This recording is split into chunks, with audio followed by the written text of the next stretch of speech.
सल्लल्लाहु ताला अला मुहम्मद सल्लल्लाहु अलैहि वालैहि वसहबिहि व बारिक वसल्लम। हज़रत सदीक़ अकबर का तीसरा वसफ़ तवक्कुल। जब आपने कुरान करीम की ये आयत पढ़ ली, और ज़मीन पर चलने वाला कोई जानदार ऐसा नहीं जिसका रिज़्क़ अल्लाह के ज़िम्मा करम पर ना हो, इसके बाद आपने रिज़्क़ की फ़िक्र करनी छोड़ दी कि जब रिज़्क़ को अल्लाह पाक ने अपने ज़िम्मा करम पर ले लिया है तो अब वही मुझे रोटी अता फरमाएगा। प्यारे इस्लामी भाइयों, हमें भी चाहिए कि ऐसा ही तवक्कुल अपनाएं। रिज़्क़ अल्लाह पाक के ज़िम्मा करम पर है, वो हमें रिज़्क़ अता फरमाएगा। हमें चाहिए कि रिज़्क़ की फ़िक्र में दिन रात गुजारने की बजाय नेक कामों की फ़िक्र किया करें, जन्नत में जाने की फ़िक्र किया करें। यकीनन रिज़्क़ हलाल कमाना भी हमारी जिम्मेदारी है, मुनासिब तौर पर हमें काम काज भी करना ही है, मगर दिन रात माल दौलत की फ़िक्र में हलकान होते रहना दुरुस्त नहीं।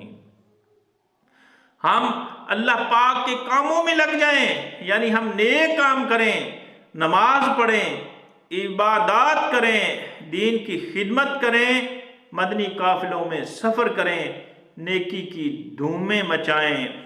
इसकी बरकत से इंशाअल्लाहुल करीम हमारी दुनियावी काम भी बन जाएंगे।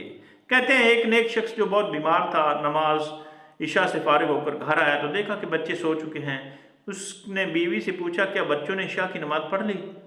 रोजा बोली, नहीं, घर में खाना था, नहीं, खाना ही नहीं था, बच्चे भूख से रो रहे थे, लिहाजा मैंने इन्हें यूं ही बहला कर सुला दिया। वो नेक शख्स बोला, इन्हें जगाओ और नमाज इशा पढ़ाओ। ज़ौजा ने मिन्नत समाजत के लहजे में कहा, बच्चे भूखे हैं मगर घर में खाना नहीं, जाग गए तो फिर खाना मांगेंगे, भूख से रोएंगे, लिहाजा इन्हें सोने दो। चोर ने जज्बा ईमानी से कहा, मेरा काम इन्हें रोटी देना नहीं, नमाज पढ़वाना है, मैं अपना काम करूंगा, रिज़्क़ का जिम्मा अल्लाह पाक ने लिया है। ये कहकर नेक शख्स ने बच्चों को जगाया, इन्हें मसल्ले पर खड़ा कर दिया। अभी बच्चे नमाज पढ़ ही रहे थे कि दरवाजे पर दस्तक हुई। बाहर एक शख्स बड़े से थाल में कई किस्म के खाने लिए खड़ा था। उसने ये थाल इस नेक शख्स को थमाया और चला गया। सुभान अल्लाह, ये है तवक्कुल की बरकत। रिज़्क़ का जिम्मा अल्लाह पाक ने लिया है, वो हमें भूखा नहीं रहने देगा। हम मुनासिब तौर पर रिज़्क़ कमाएं, बाकी मामला अल्लाह पाक के सुपुर्द कर दें। असल में हमने जो फ़िक्र करनी है वो नेक कामों की करनी है, जन्नत में जाने, जहन्नम से बचने की फ़िक्र करनी है, ये हमारे ज़िम्मे हैं, हमें इस पर तवज्जो देनी चाहिए। अल्लाह पाक हमें अमल करने की तौफ़ीक़ अता फरमाए। आमीन बजाहिन नबील आमीन व सल्लल्लाहु अलैहि वसल्लम बारिक वसल्लम।